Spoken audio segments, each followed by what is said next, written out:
1. 9-time Bristol Cup Series winner Rusty Wallace addresses the media at a Sunday afternoon press conference.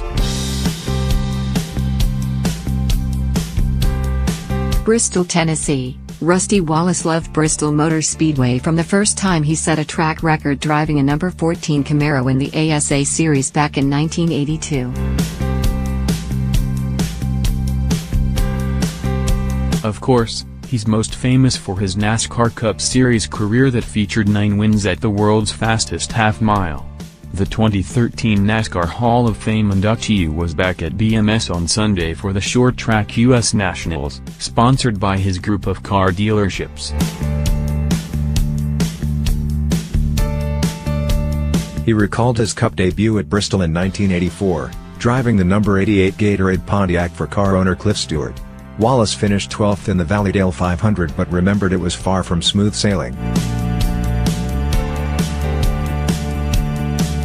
I was this kid fresh off winning the American Speed Association Championship back in 1983. I was overwhelmed by the excitement level, Wallace said. I was doing a lot of wrecking that first year and this place will take your breath. It's so incredible. Of all the races, I wanted to win everywhere, but I was always like, if I can win Bristol and I can win the Bristol night race, I've really done something.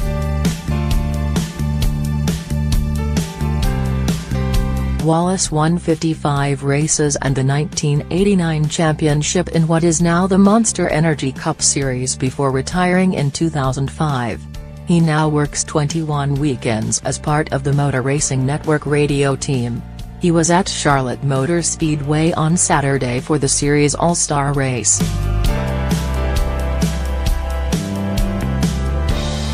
But the short tracks are his true passion, and he thinks there is a major challenge facing the local tracks. He believes the late model cars need to look more like production models. There needs to be a fairly substantial rule change with the body styles, Wallace said. It needs to be more like NASCAR where they are patterned more after the street version of the Camaro or something like that. Maybe they can come up with a more affordable, composite-style body.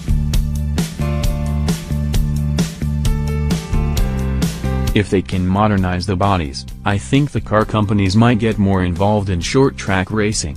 Right now, they are running bodies which are hard to promote.